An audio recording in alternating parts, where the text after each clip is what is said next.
Hello everyone, my name is Nikita and welcome back to Unacademy.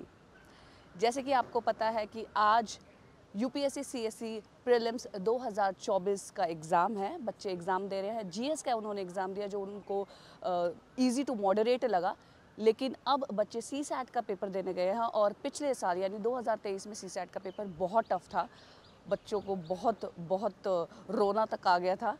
लेकिन इस बार कैसा है वो हम पता करेंगे, बच्चे बस बाहर आने ही वाले हैं। सो देखते हैं कि इस साल सीसैट का पेपर कैसा था। इतने गेस कीजिए और कमेंट कीजिए कि हाउ वाज द पेपर। हाय, क्या नाम है आपका? राधिका गुप्ता। राधिका, कैसा हुआ? कौन सा अटेम्प्ट था आपका? 5th अटेम्प्ट था। 5th अटेम्प्ट है। तो कौन से पार्ट में आप लाइक प्रीलिम्स मेंस नहीं निकाल पा रहे थे या कौन सा? मैं मेंस नहीं निकाल पा रहे मेंस नहीं निकाल पा रहे थे। सो प्रीलिम्स आपका कितनी बार क्लियर हो गया? मैम 2 बार। 2 बार, ओके। सो ये वाला पेपर आपको कैसा लगा? और पिछले जो मैम सरल आया था जीएस लास्ट टाइम से कंपैरिजन में, तो कट ऑफ तो 90 प्लस ही जानी चाहिए। ओके, और सीसेट लेकिन आई थिंक टफर साइड था। टफ था। हाँ, लास्ट ईयर जैसे ही था। ओके, तो अगर लास्ट ईयर भी सीसेट की वजह से कट ऑफ नीचे गई थी तो हो सकता है कि उसका मतलब इम्पैक्ट पड़े। लास्ट ईयर आपका क्लियर हो गया था प्रीलिम्स या नहीं? हाँ मैम, हो गया था। नहीं लास्ट ईयर दिया नहीं था, 2022 अच्छा। में दिया था, लेकिन लास्ट ईयर का पेपर देखा था तो सीसेट काफ़ी टफ था, तो वैसे ही इस बार भी आया था। बाकी मैम तो पता नहीं क्या मैम। आपको सबसे मुश्किल क्या लग रहा है? सीसेट में क्या चैलेंजिंग लगा इस बार? मैम मैंने सिर्फ मैथ्स अटेम्प्ट किया, मैंने हमेशा मैथ्स ही किया है, तो इस बार भी मैथ्स अटेम्प्ट किया, उसमें 41 क्वेश्चंस किए हैं। अब लेकिन श्योर नहीं है इस बार जितना लास्ट टाइम थे हम श्योर। अच्छा तो बाकी कॉम्प्रिहेंशन मैंने नहीं पढ़ा है तो उसका मुझे आइडिया नहीं है। अच्छा। तो अगर पिछले साल से अगर आप ये ओवरऑल पेपर को अगर बोले, हाँ, ओवरऑल कट ऑफ आ ही जाएगी मैम पिछले साल से। हाँ मैम, क्योंकि पिछली बार 75 गई थी, पर इस बार 90 अराउंड जानी ही चाहिए, क्योंकि जो पहला पेपर था वो कंपैरेटिवली इजी था, मतलब आउट ऑफ द बॉक्स नहीं पूछा था उन्होंने कुछ भी। कैसा हुआ यार आपका पेपर? आपकी स्माइल ही बता रही है बहुत अच्छा हुआ है। स्माइल तो करते रहना चाहिए, ज़्यादा अच्छा तो नहीं हुआ। सीसेट अच्छा, थोड़ा मुश्किल साइड में ही था, बट क्वालिफाई तो शायद हो ही जाएगा। पिछले साल से कंपैरेटिवली कंपैरेटिवली जीएस तो पिछले साल से नहीं, ज़्यादा CSAT। स्कोर करने। सीसेट उसी लेवल पे कह सकते हैं, पिछले साल एकदम से लेवल बढ़ गया तो बच्चों को ज़्यादा लगा। अब उम्मीद थी कि आएगा तो मुश्किल ही, तो मुश्किल ही आया। उस दर्द की आदत पड़ गई क्या? दर्द पुराना है। तो कौन सा पार्ट आपको लगा कि ज़्यादा डिफिकल्ट है या पिछले से कंपैरेटिवली? सीसेट में दरअसल पिछले साल क्वेश्चन का लेवल डिफिकल्ट आ गया था, मैथमेटिक्स और रीजनिंग का। इस साल क्वेश्चन का लेवल डिफिकल्ट नहीं था, मैथ और रीजनिंग की लैंग्वेज को इतना लेंथी बना दिया। और जो कॉम्प्रिहेंशन रहता है, पिछले साल बच्चे जो पार कर गए थे कॉम्प्रिहेंशन की वजह से कर गए थे। अब क्या, अभी कॉम्प्रिहेंशन मीडियम लेवल का ही था, वो उसमें तुक्के लग जाते, कई बार नहीं लगते। उसमें फिक्स आंसर तो होता नहीं, वो तो on the description of UPSC होता है। तो मतलब वही लेवल था सीसेट का आपने लगभग। कौन से ज़्यादा अटेम्प्ट किए? मैंने कॉम्प्रिहेंशन सारे कर दिए पिछली बार की तरह। यही ठीक रहता, जब मैथ रीजनिंग मुश्किल आ जाए तो कॉम्प्रिहेंशन कर दो। मैथ रीजनिंग वो कर दिए जो आते थे, यही था। तो आपको क्या लग रहा है कि इस बार आपका हो जाएगा? कितने कॉन्फिडेंट है आप? हो जाएगा, अब काफ़ी साल हो गए देते मेरे को अब इन चीज़ों में। ये मेरा 4th था। अच्छा, तो प्रीलिम्स आपका अभी तक नहीं हुआ है या ना हुआ दिए, मेंस दिए मैंने पहले। है? ओह अच्छा, कौन से ईयर में? पिछले साल भी दिया था, उससे पहले भी दिया अच्छा, था। पिछले साल आपने करेक्ट, तो ये तो कर ही लोगे आप। अरे नहीं, ऐसा कुछ नहीं होता। प्रीलिम्स कभी किसी का हो जाता है, कभी किसी का नहीं होता। प्रीलिम्स हर बार फ्रेश स्टार्ट होता है। मेंस ये होता है कि एज मिल जाता है। अच्छा, प्रीलिम्स में सब बराबर हैं, जिसका दिन अच्छा हो, जिसने तुक्के अच्छे लग जाए और जो पढ़ के आ रहा हो, है ना। प्रीलिम्स पूरा बाजी पलट सकता है मतलब। हाँ, प्रीलिम पिछली बार का डाटा था, अगर आपने देखा, वैसे काफ़ी लंबी बात हो गई अपनी, बट पिछली बार का डाटा था, हिंदी मीडियम के 53 बच्चे थे जिनका फाइनल लिस्ट में नाम आ गया 2022 वाली में। 2023 का प्रीलिम्स दिया, उन 53 में से 34 ने, क्योंकि 17 को तो आईएएस मिल गया तो क्यों देंगे। उन 34 में से 28 का प्रीलिम्स नहीं हुआ। तो जिनको पहले फाइनल लिस्ट में नाम आ चुका था, है ना।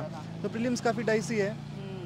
जो पढ़ा लिखा बच्चा है वो 10 नंबर से की रेंज में आ जाता है। ऐसा नहीं कि वो बिल्कुल ही पीछे चला जाए, बट जो 5-7 नंबर का होता है ना, वो दिन टू दिन डिपेंड करता है। तो जिसने पहले बार अगर ये वाला अटेम्प्ट दिया होगा तो उनका क्या लगता है आपको कि उनके लिए कैसा एक चैलेंज रहा होगा ये एग्ज़ाम? हाँ, प्रीलिम्स तो चैलेंज पक्का रहा होगा, क्योंकि प्रीलिम्स पहली बार काफ़ी मुश्किल लगता है। क्योंकि हम खुद को एक्सक्यूज़ भी देने लग जाते हैं, मुश्किल है, सब कह रहे हैं, और 2-4 बार दे लेते हैं, फिर ये लगता है हर साल का यही काम आना ही है ना। मुश्किल। हाँ, तो पहली बार वालों को तो लगा ही होगा। प्रीलिम्स का गेम समझ जाते हैं। हाँ, प्रीलिम्स का गेम ही है। प्रीलिम्स तो क्योंकि असली लड़ाई तो मीन्स ये तो गेम ही होता है, किसी का चल जाए किसी का ना चले। लेकिन यार हम आपके लिए बिल्कुल विशेष देते हैं कि आपका होगा, डेफिनेटली होगा, और आप इंटरव्यू भी पार करेंगे, मनचाही रैंक आएंगे और अन अकेडमी को फिर से इंटरव्यू देंगे। अन अकेडमी में सिद्धार्थ सर हैं पॉलिटी के, तो उनकी उनसे पूरा पॉलिटी ही मैंने उनसे ही किया है। हालांकि आज तक मैंने लक्ष्मीकांत नहीं पढ़ा, जो उन्होंने पढ़ा है बस वही, और टेस्ट सीरीज से कुछ जो है वैल्यू एडिशन हो गया। बहुत बढ़िया, थैंक यू सो मच यार। एंड हम अपने एजुकेटर्स को डेफिनेटली ये मैसेज देंगे आपका कि आपकी इस जर्नी में कुछ कंट्रीब्यूशन रहा है। Thank you for. हाय, क्या नाम है आपका? मेरा नाम डॉक्टर स्वप्निल है।